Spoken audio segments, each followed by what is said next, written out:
Muy buenas tardes. Mm, ¿Me dicen si pueden ver la pantalla? Sí, Daurin, sí Listo, se ve. muchas gracias. Gracias por la presentación y gracias por la invitación. Listo. Por ahí vi unas caritas conocidas, algunas no tanto. Entonces, quiere decir que tenemos de varios semestres, estamos variaditos en ese sentido. Si por algún motivo llego a de pronto pasar por alto alguna explicación de algo o algo no queda muy claro, pues entonces escriben y lo volvemos a explicar con más detenimiento o lo volvemos a revisar. Listo, yo estoy pendiente de eso. Entonces, como ya dijo la compañera que no sé cuál era el nombre de ella, eh, vamos a... Ah, ok, listo, muchas gracias, Sofía. Vamos a iniciar el día de hoy. No sabía que era la primera revisión que tenían con gases arteriales. Listo. La idea es que sea práctico, pero para que sea práctico, pues tenemos que entender cuáles son los mecanismos fisiopatológicos que le están generando una alteración, bien sea ácido base o en oxigenación. Entonces tenemos como un contenido, una parte de introducción de indicaciones, de repaso de fisiología para que sepamos qué es lo que está pasando y luego vamos a trabajar con respecto a lo que vinimos, que es a interpretar trastornos ácido-base principalmente. Podemos ver varias cosas, varios elementos en los gases arteriales, pero sería demasiado extenso. Entonces, por eso, en esta ocasión, nos centramos más en los trastornos ácido-base. También podemos mirar oxigenación de una manera muy, muy completa y también perfusión, pero pues en aras del tiempo y de hacer que sea algo que se entienda, quede claro y sea útil, entonces vamos a enfocarnos más que todo en trastornos ácido-base, que es lo que generalmente como médicos vamos a tener en nuestra práctica clínica. Entonces, a modo de introducción, el advenimiento de los gases arteriales no viene con un enfoque clínico o inicialmente diseñado para ser utilizado en la clínica, sino para el estudio fisiológico y la comprensión de cuáles son los mecanismos por los cuales el cuerpo humano mantiene sus condiciones. Entonces, los primeros que comenzaron a hablar algo sobre el equilibrio ácido-base fueron Henderson Hasselbalch, y ellos comenzaron a hablar sobre Daurin, cuáles qué eran. pena. Cuéntame, dime. No, ya estás mostrando la presentación, o sea, sí se ve ahí, pero creo que Uy, no coincide con lo... acabo de cambiar la diapositiva. ¿No cambia la diapositiva? No, sigue en la primera presentación, Daurin. Ay, lo siento. Es que no la estamos viendo proyectada, la estamos viendo solo como en diapositivas. Es que si de pronto le diste proyectar solo una ventana, a veces tiene como problemas con eso. Es más fácil que de pronto le pongas proyectar toda la pantalla y ya abras el PowerPoint.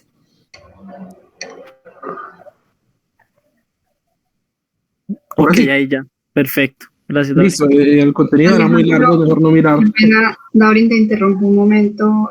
No sé si están grabando la presentación porque no me parece que la estén grabando. Listo. Listo. Entonces, seguimos con la parte de introducción y el repaso de la historia. Eh, Inicialmente con Henderson Hasselbalch, que es uno de los enfoques incluso de análisis de los gases arteriales. Entonces relacionamos dos variables que son el CO2 y el bicarbonato con el pH, y lo hacemos con la misma ecuación de que se analizan cuál es el pH de un compuesto, que es con las constantes de disociación y con cómo se disocia en una base y libera un hidrogenión los ácidos o bases débiles.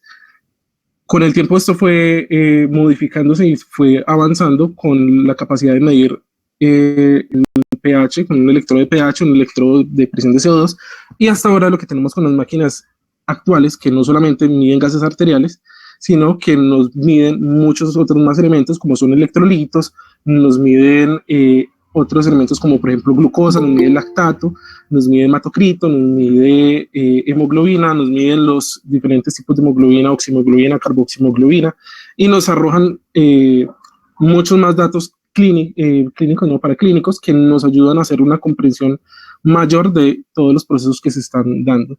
Entonces, gasometría arterial, su nombre es muy disidente, pero ahorita es un poco más amplio, es la medición de todos los gases disueltos en sangre, pero también de los compuestos como electrolitos disueltos en sangre, que se encuentran libres.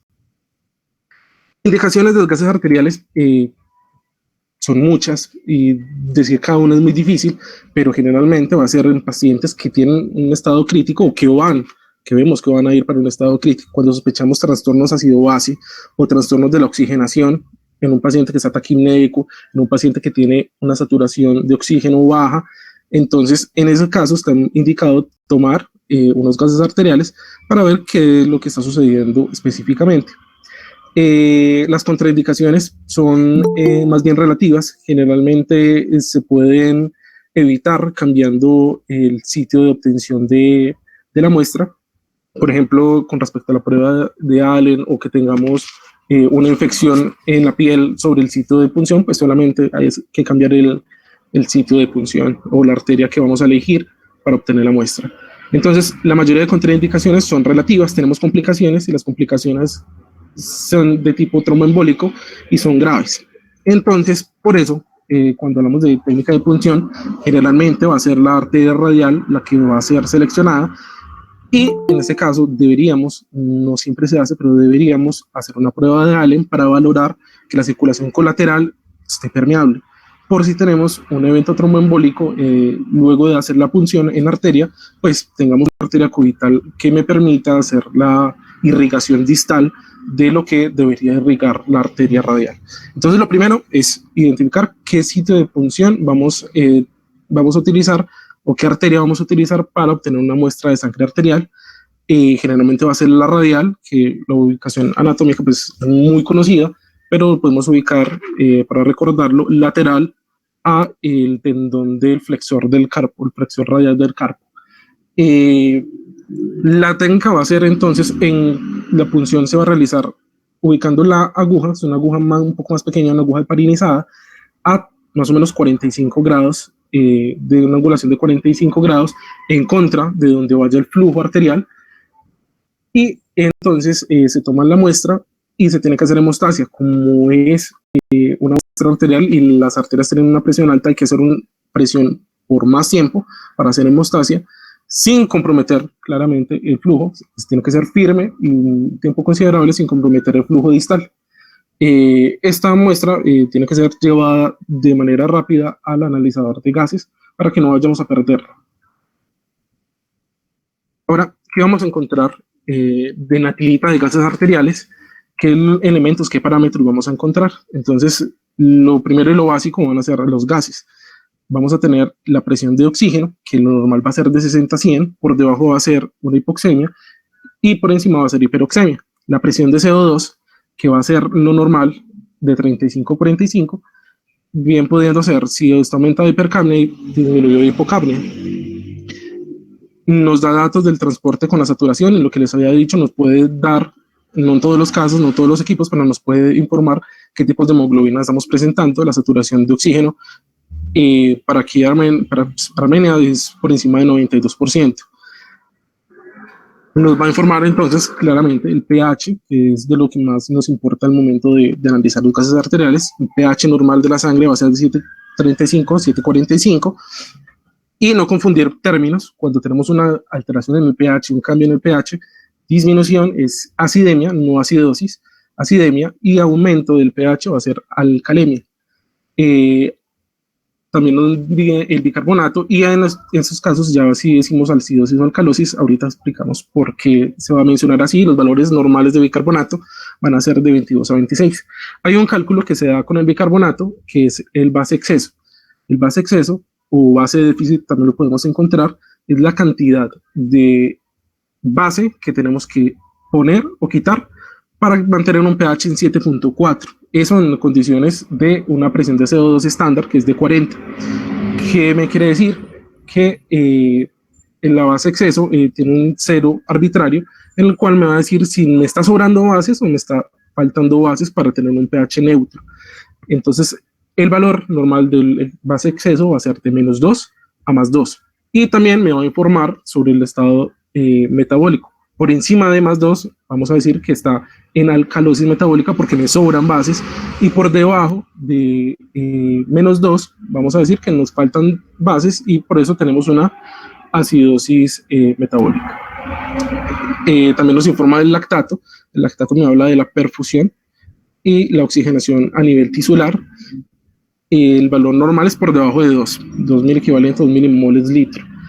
Con respecto a la brecha aniónica o el anion gap, lo vamos a ahorita ver muy importante en la parte de acidosis metabólica, es la diferencia que tenemos entre los iones que tienen carga positiva, cationes, y los que tienen carga negativa, como lo son los aniones. Entonces el cálculo a veces lo hacen sodio y potasio menos cloro y bicarbonato, o solamente lo utilizan el sodio. Lo normal, y hay que recordar en el equilibrio de Conan, hablamos de que uno de los principios es de electroneutralidad. Va a haber electroneutralidad en la sangre. Del anion gap va a ser generalmente positivo.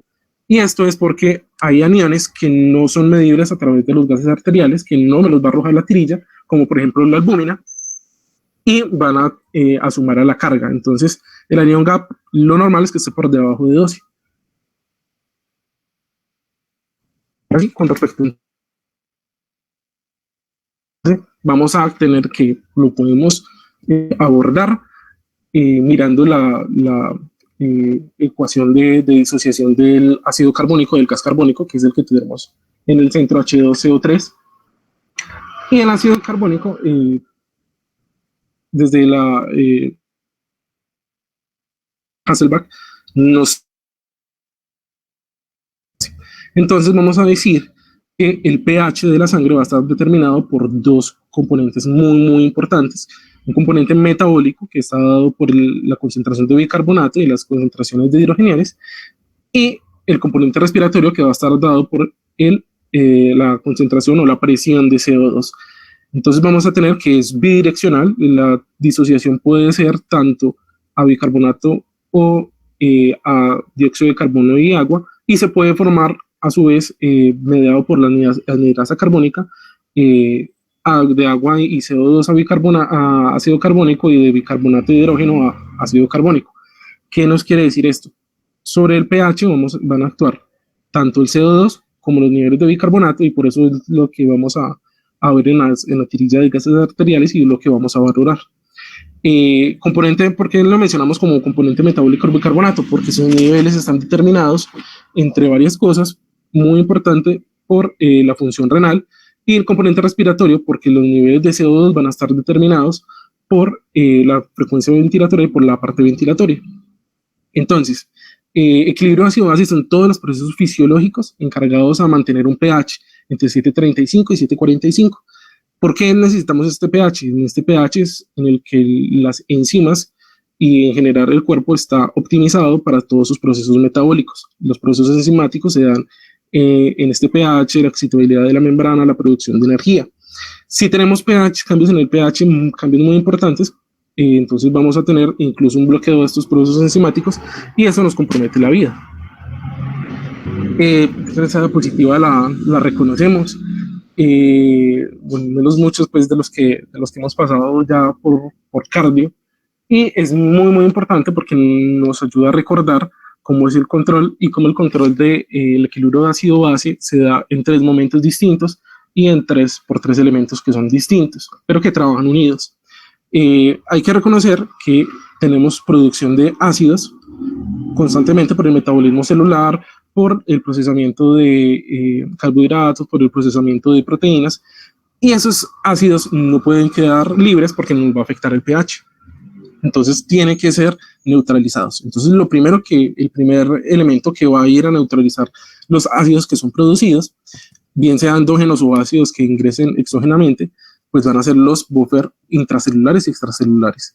El principal, ya lo habíamos mencionado, va a ser el bicarbonato para formar ácido carbónico, y a su vez formar CO2 que se puede expulsar por el siguiente paso, que es el buffer respiratorio, que controlando los niveles de CO2 me ayuda a controlar los niveles de hidrogeniones, porque como vimos aquí, esto es bidireccional. Si tenemos aumento en los niveles de CO2, aumentan los niveles de ácido carbónico y a su vez aumentan los niveles de hidrogeniones. Entonces una parte del componente respiratorio es modificar este nivel de CO2. Mientras más CO2 tenemos, más ácido podemos generar y menos CO2 va a ser menos material para generar hidrogeniones. Dentro de los buffers intracelulares tenemos muy importante la albúmina, la hemoglobina. Buffer extracelulares tenemos proteínas como la albúmina, tenemos el bicarbonato de sodio, y tenemos iones fosfatos que también nos pueden aceptar hidrogeniones. El buffer respiratorio, lo habíamos mencionado, es con modificaciones en los niveles de CO2, y el buffer renal va a funcionar de dos maneras, que es o produciendo y reabsorbiendo más bicarbonato o expulsando hidrogeniones. Viendo un poquito más detenidamente cómo la parte respiratoria controla los niveles de CO2, entonces vamos a verlo más bien en esta otra grafiquita. Tenemos que la presión alveolar va a ser equivalente a lo que es la presión arterial de los gases. Si miramos la presión alveolar de oxígeno va a ser de 100, la presión arterial de oxígeno tiende a ser 100 y la presión de CO2 alveolar va a ser 40, igual que la presión arterial. Esto es porque cuando pasa la sangre venosa, tenemos un gradiente de concentración de presión, más presión de oxígeno, por lo tanto el oxígeno pasa a la sangre arterial y menos presión de CO2 dentro del alvéolo con respecto a la sangre, por lo tanto el CO2 sale. Entonces, por la difusión, en casos de normalidad, cuando tenemos una difusión establecida, pues podemos hacer equivalencia entre las presiones alveolares y las presiones arteriales. ¿Qué pasa con la presión alveolar? Esta puede ser modificada por la parte ventilatoria. Si, ejemplo, aumentamos la ventilación, aumentamos la frecuencia respiratoria, entonces si vemos en el aire, tenemos unas presiones más altas de oxígeno, unas presiones más bajas de CO2, podemos disminuir la presión alveolar de CO2 y esto a su vez, por hacer equilibrio con la presión arterial, va a disminuir las presiones sanguíneas de CO2. A su vez, si disminuimos la frecuencia respiratoria o si tenemos alguna obstrucción en la vía aérea, pues va a subir la presión de CO2 a nivel intraalveolar y por consiguiente va a subir la presión de CO2 a nivel sanguíneo. Con respecto a la parte renal, habíamos dicho que podía ser por dos elementos, el control del equilibrio ácido-base, y podía ser por la parte del bicarbonato. El bicarbonato se filtra en el riñón libremente, pero tiene una capacidad de reabsorción muy alta, más del 99%, casi un 100%, se va a reabsorber o se puede reabsorber si es necesario, y se reabsorbe, como vemos en la grafiquita, utilizando la capacidad de difusión muy alta que tiene el CO2 y utilizando también un bombeo activo de un contratransporte de hidrogeniones. La producción es que podemos hacer bicarbonato de nuevo, o sea, no solamente podemos reabsorber todo lo que se excreta, sino que podemos generar a través de aminoácidos como la glutamina, en la cual me genera 2 moléculas de bicarbonato por cada glutamina procesada. Esta reabsorción principalmente se da a nivel del túbulo contorneado proximal. Hay algo que hay que tener en cuenta, es que la reabsorción de bicarbonato va a estar relacionada con la absorción de sodio, y eso es muy importante, sobre todo en un mecanismo que más adelante vemos que es de alcalosis metabólica, y porque puede haber un cotransporte o el sodio me puede arrastrar bicarbonato por su carga.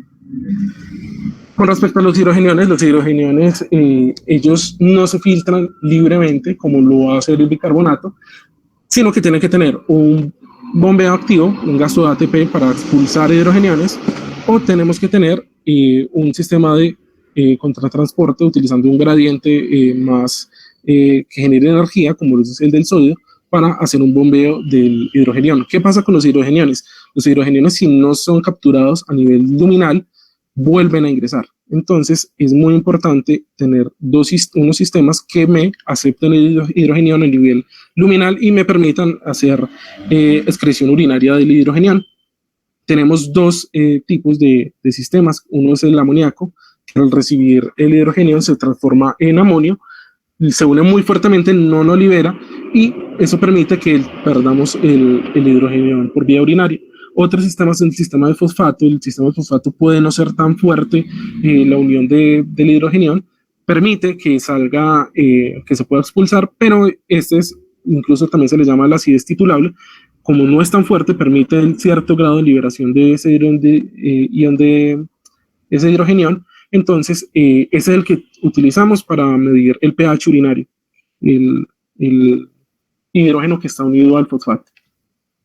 Entonces, ya tenemos, en resumen, que la parte respiratoria se va a encargar de controlar cuáles son los niveles de CO2, aumentándolo o disminuyéndolo, en respuesta a la producción o no de hidrogeniones, mientras que la parte renal va a encargarse de o reabsorber más bicarbonato o producir nuevo bicarbonato si es necesario, excretar bicarbonato si es necesario, y en la parte de hidrogeniones podemos establecer un transporte activo de estos hidrogeniones que requiere a su vez de ciertos transportadores a nivel luminal.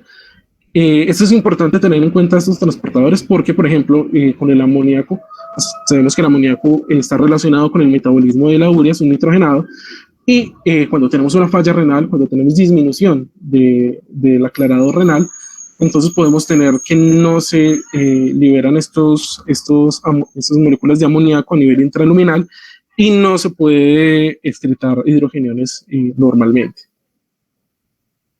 Entonces, ¿qué vamos a buscar en los gases arteriales?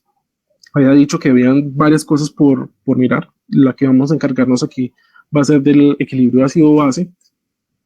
También podemos valorar la oxigenación con la presión de oxígeno, con la saturación de oxígeno en sangre arterial, y también podemos valorar la perfusión. La perfusión es un poco más compleja. En una tirilla única de gases arteriales, probablemente el único marcador importante de perfusión que tengamos sea el lactato, pero cuando se miden gases arteriales venosos centrales y se comparan junto con los gases arteriales normales, podemos hacer gradientes y contenidos arteriovenosos que nos permitan mirar más eficientemente cuál es el estado de perfusión de un paciente.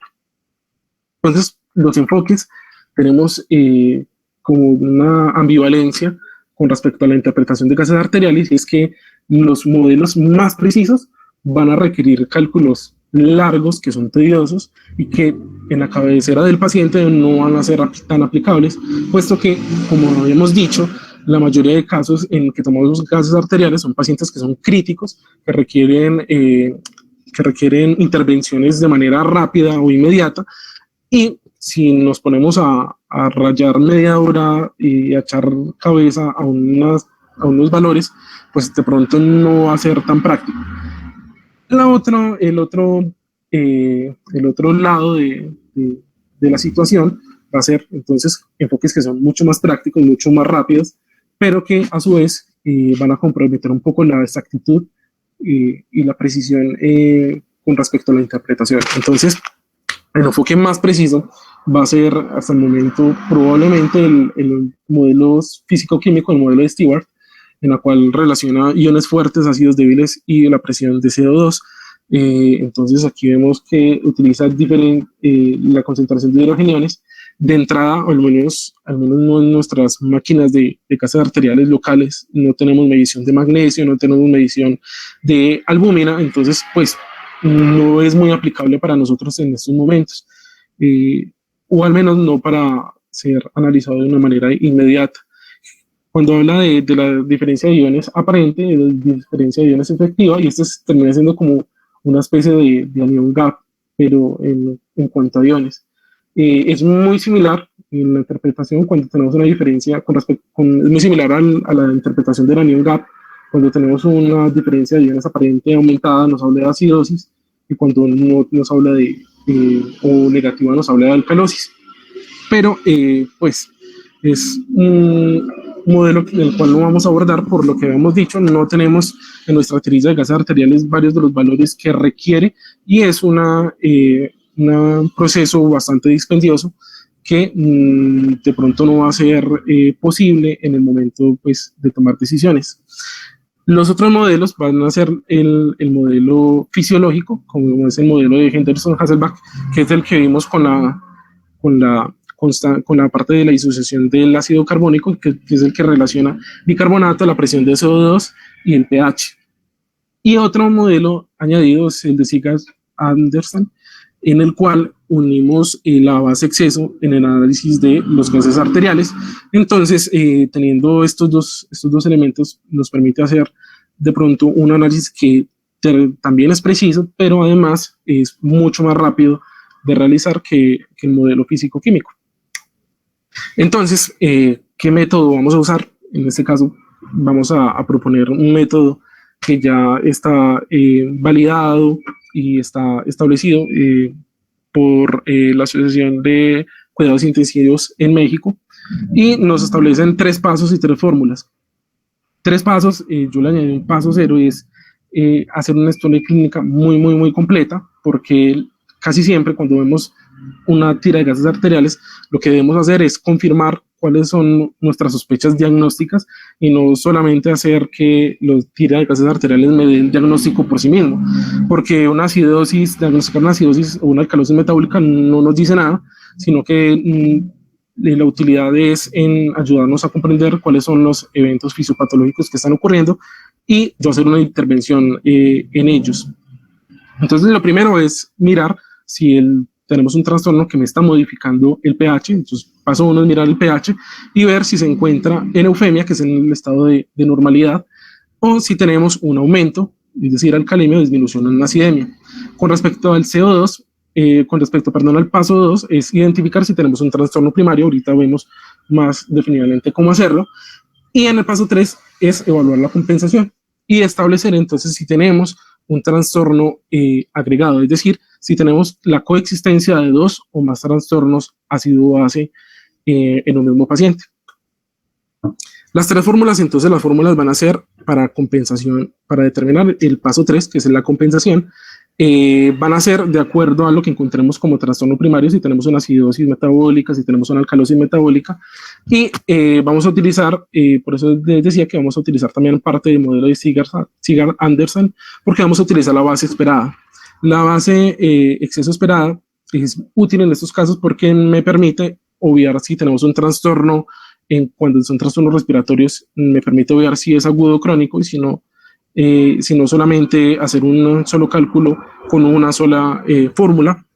Si lo hacemos por la parte del bicarbonato esperado, pues vamos a tener 4 fórmulas más que tener en mente. Entonces se vuelve un poco más dispendioso. Igual cuando veamos casitos, vamos a hacerlo también con bicarbonato. Entonces, el inicio de identificar si tenemos un trastorno del pH es muy fácil. pH inferior al 7.35 es acidemia, superior es alcalemia, al 7.45. El paso 2 también es solamente observar valores y decir si está aumentado o disminuido, de darle un nombre. Los trastornos metabólicos van a ser vistos a través del bicarbonato. Si tenemos un bicarbonato bajo, entonces los trastornos que me generen bicarbonato bajo me van a hacer que el pH me tienda a ser ácido, por eso le decimos acidosis. No tenemos que exactamente tener un pH ácido, podemos tener un pH normal, pero la disminución del bicarbonato me hace tender a presentar una acidemia, entonces por eso le decimos acidosis. De lo contrario, si tenemos un aumento de bicarbonato, el bicarbonato es una base, entonces me va a generar una alcalemia, probablemente, o me va a hacer tender a la alcalemia, por eso le decimos alcalosis. Por encima de 26 alcalosis, por debajo es acidosis, de tipo metabólico, porque estamos hablando del bicarbonato. El componente respiratorio, así como estaba en la ecuación, pues va a ser lo mismo. Si tenemos un aumento del CO2, entonces vamos a tener una acidosis. Recordemos que más CO2 significa más posibilidad de formación de ácido carbónico y eso me disminuye el pH. Por eso el aumento del CO2 va a ser acidosis y a su vez el descenso del CO2 va a ser una alcalosis. Entonces, así vamos a identificar cuál es el trastorno primario con la historia clínica y mirando los valores, bien sea de bicarbonato o de CO2.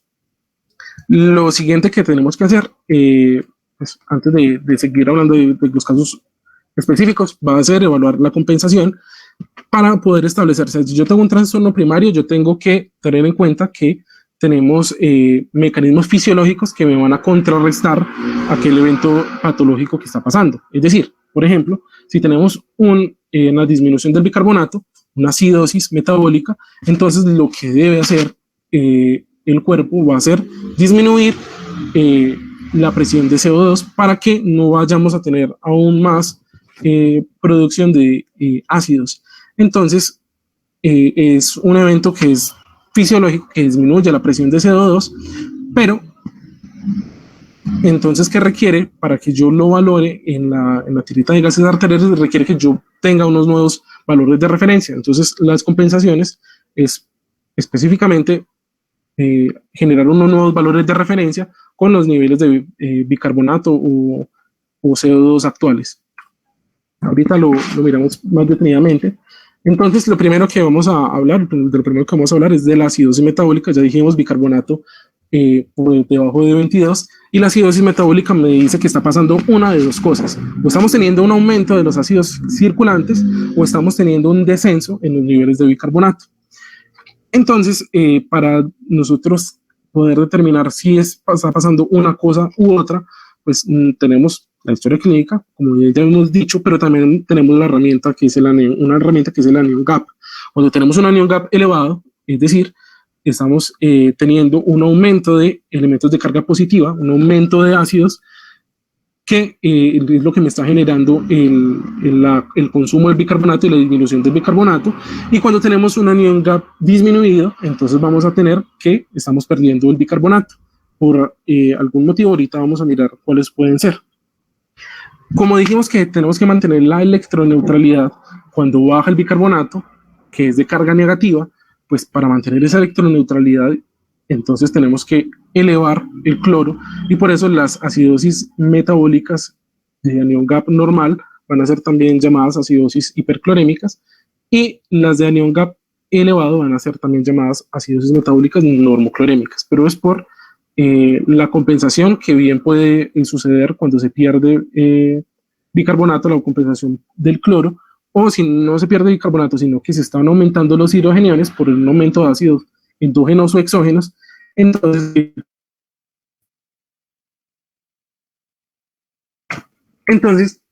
en los casos de acidosis metabólica con anion gap elevado, tenemos que pensar cuáles son las posibilidades de que se me estén generando nuevos ácidos. Entonces, bien pueden ser ácidos que son endógenos, como el acetoaceto, que el hidroxibutirato libera hidrogeniones, entonces es un ácido que me está liberando nuevos hidrogeniones, y por eso me aumenta el anion gap. Y en acidosis láctica, entonces tenemos en los casos de hipoperfusión tipo A, y por ejemplo en intoxicaciones o como efecto adverso con el uso de la metformina, también se puede elevar el ácido láctico, y por eso tenemos. También podemos tener ácidos nuevos por vía exógena en intoxicaciones por los salicilatos, por el etilenglicol, que es un anticongelante, o metanol en los casos de alcohol adulterado, y el que ya habíamos mencionado hace un rato, la insuficiencia renal. La insuficiencia renal, como lo habíamos dicho, me aumentan los hidrogeniones por falta de excreción, pues eso que cuando tenemos una insuficiencia, bien sea crónica o una insuficiencia renal por una injundia renal aguda, pues no se van a excretar el amoníaco ni el fosfato, entonces no permite que se eliminen los ácidos o los hidrogeniones. La acidosis metabólica con anion gap normal o hiperclorémica va a indicar que estamos perdiendo el bicarbonato, es decir, no es nuevo ácido, sino que el bicarbonato que tenemos normalmente se está perdiendo. Lo más normal va a ser que se pierda por vía gastrointestinal, que se pierda por diarrea. Hay que recordar que el páncreas, como es el encargado de neutralizar el ácido clorhídrico a nivel del duodeno, cuando hay vaciamiento gástrico, entonces es un productor de bicarbonato importante. Y cuando tenemos fístulas pancreáticas o fístulas intestinales, tenemos entonces pérdidas de bicarbonato importante, y eso me puede generar la acidosis metabólica. Causas muy raras, las pérdidas renales por acidosis tubulares, y causas mucho más comunes van a ser por administración de cloro. Entonces, por ejemplo, el ejemplo clásico aquí es el paciente que ha perdido bastante sangre, ya sea, por ejemplo, un sangrado digestivo, por un trauma, y se le comienza a reponer líquidos endovenosos con solución salina y se le pone una, se le ponen 2, 3, 4, 5 bolsas. Generalmente las acidosis metabólicas hiperclorémicas suceden cuando se exceden los 2 litros, al menos en pacientes politraumatizados.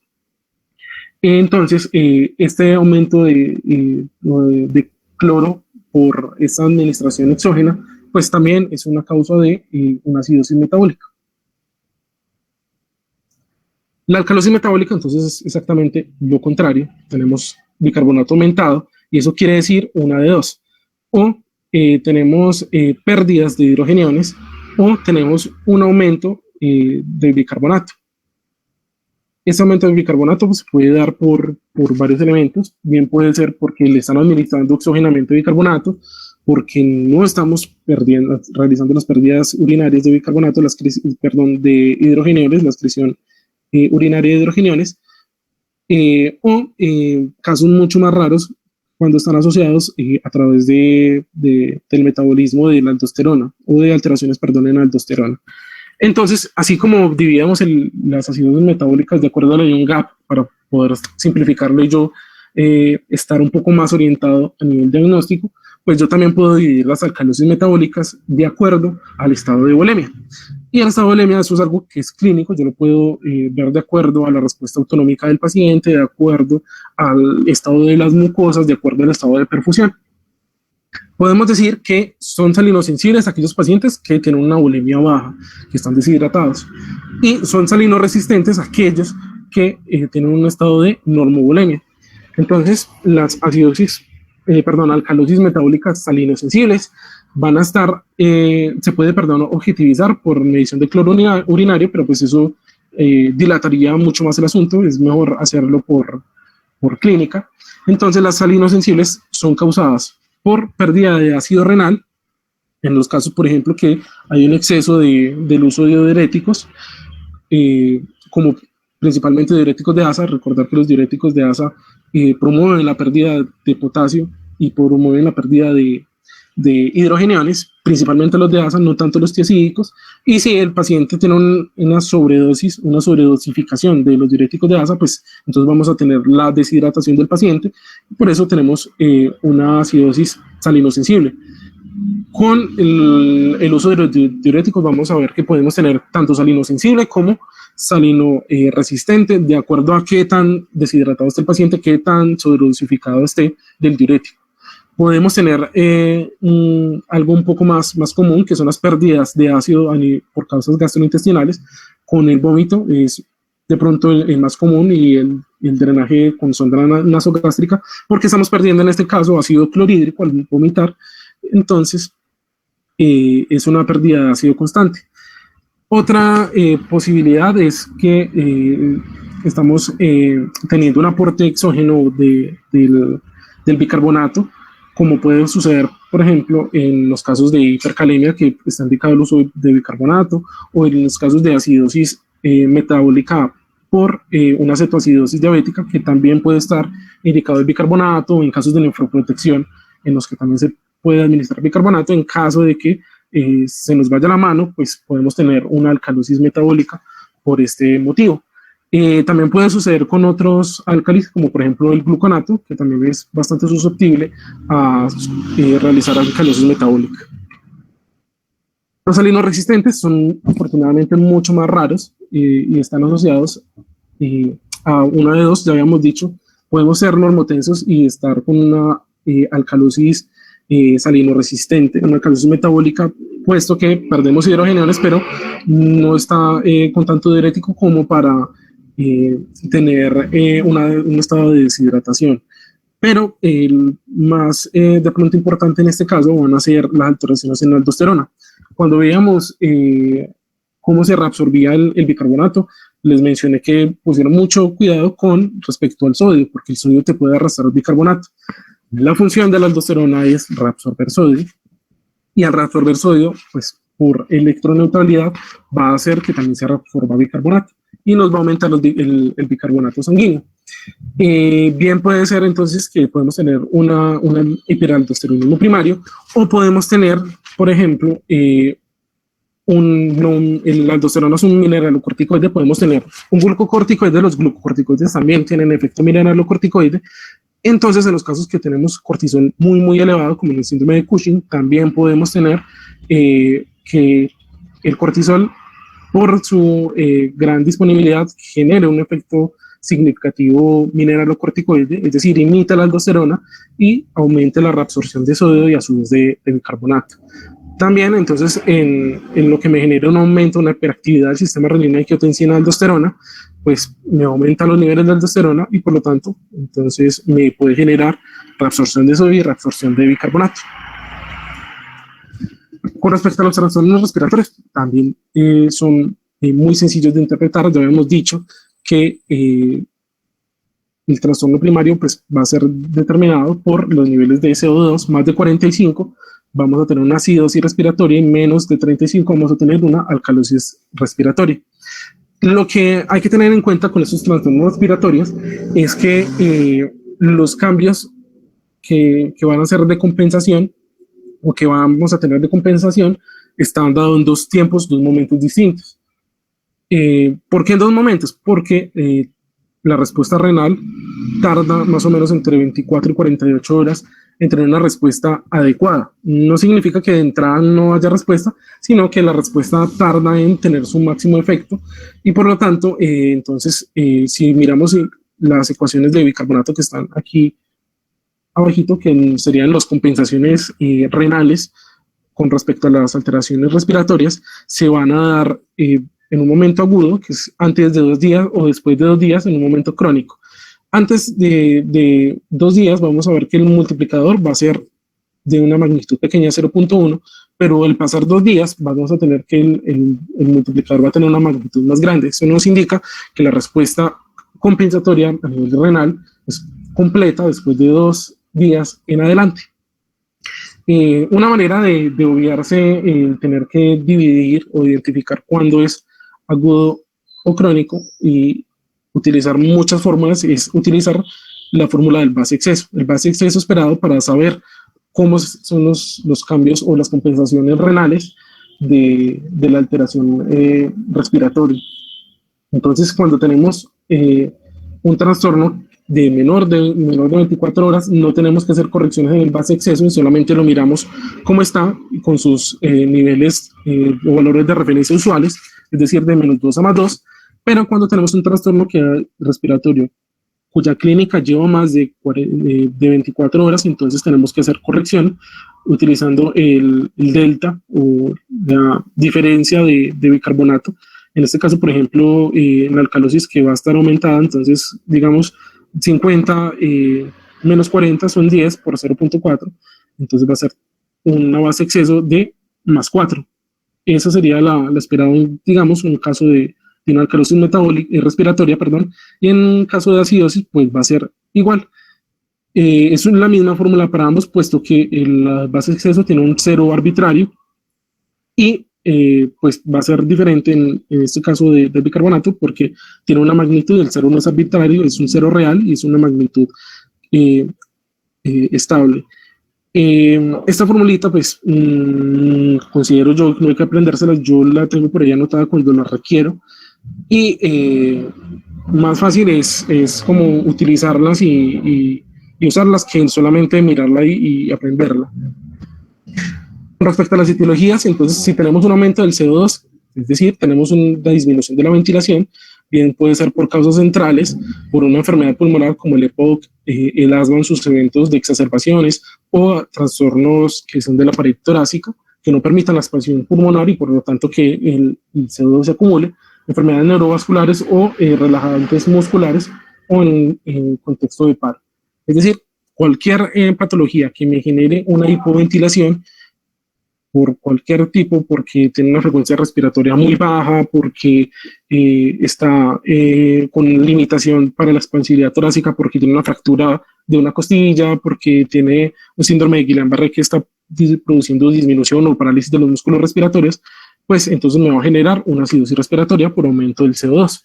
La alcalosis respiratoria entonces se va a dar en todo lo contrario. Entonces, aumento de la estimulación del centro respiratorio en los casos de ansiedad por estimulación de los quimiorreceptores en los casos de hipoxemia o hipotensión, en este caso serían los barroreceptores, ambos están ubicados sobre la carótida, o estimulación, por ejemplo, los mecanorreceptores. La neumonía estimula tanto quimiorreceptores cuando está haciendo una hipoxemia, pero también mecanorreceptores a nivel del parénquima pulmonar.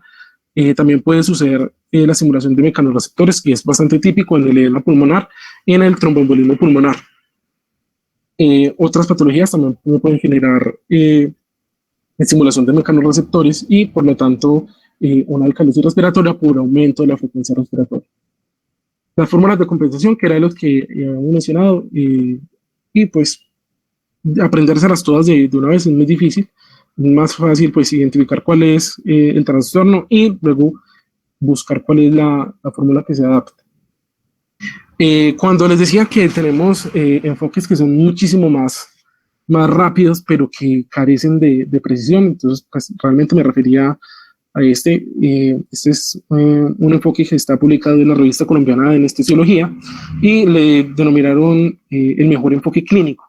No requiere ecuaciones, requiere un base de exceso estándar que lo calcula la máquina, al menos en nuestras máquinas no aparece el base de exceso estándar, que es mucho más estable frente a los cambios en la presión de CO2, y lo que hacen es utilizar entonces el algoritmo de acuerdo a lo que se encuentra, ven pH, ven cuál es el componente que está más afectado, si es respiratorio o metabólico, inician y se van mirando primero cuál es el trastorno primario, miran la compensación y terminan entonces dando un diagnóstico a través de este flujograma. ¿Qué pasa? Pues que realmente se está como obviando cuál es la respuesta compensatoria en este enfoque, y lo está casi que todo determinando casi todo como titulando cualquier variación del valor de referencia habitual, la titula como un trastorno, sea pues respiratorio metabólico. Entonces, pues de pronto sí es más rápido, pero aún carece de mayor precisión. Con respecto al componente de evaluación de la oxigenación, pues yo creo que el que más conocemos es la PAFI. La PAFI es bastante buena, es la relación que hay entre la presión arterial de oxígeno y la fracción inspirada de oxígeno. Lo normal es que tengamos una PAFI por encima de 300 a 200 es un trastorno leve de la oxigenación, de 200 a 100 es un trastorno moderado y de 100 hacia abajo es un trastorno severo de la oxigenación. ¿Qué pasa con la PAFI? Y por lo cual yo les muestro que es el gradiente alveolo arterial de oxígeno, y es que la PAFI no te tiene en cuenta cuál es la frecuencia respiratoria del paciente, no te tiene en cuenta cómo está la ventilación del paciente. Entonces, un paciente que está hipoventilado, que tiene una presión, una FiO2 ambiente, pero una presión arterial de oxígeno muy baja, la PAFI puede salirte incluso normal, pero nosotros por clínica y por la evaluación que hacemos del paciente sabemos que está ocurriendo algo a nivel intrapulmonar. Entonces el gradiente alveolar arterial hemos dicho que tiende a ser equivalente, a igualarse la presión arterial de oxígeno y la presión alveolar de oxígeno, pero no ocurre por completo. Entonces el valor de referencia o lo normal que haya en el gradiente alveolar arterial, la diferencia entre presión alveolar y arterial de oxígeno es de más o menos 10 hasta máximo 20. Cuanto es más de 20 ese gradiente, nos está indicando de que tenemos una insuficiencia respiratoria o tenemos una alteración respiratoria o de la oxigenación intrapulmonar, porque como tiene en cuenta la presión alveolar de oxígeno, pues la presión alveolar de oxígeno dentro de su ecuación de cálculo incluye la presión de CO2, es decir, nos incluye el componente ventilatorio. Entonces nos está dando un enfoque un poco más completo. Incluso cuando miramos análisis o flujogramas de análisis de la oxigenación en gases arteriales, nos tiene en cuenta la presión de oxígeno, la presión de dióxido de carbono y el gradiente alveolar arterial, y no tanto la PAFI. Este algoritmo, pues dijimos que nos íbamos a enfocar un poco más en la parte de ácido base y vamos a mirar casitas, porque yo sé que que te mencionen todos los trastornos, todas las causas, las compensaciones es algo como tedioso y difícil, entonces es más fácil ver las cosas en casos clínicos.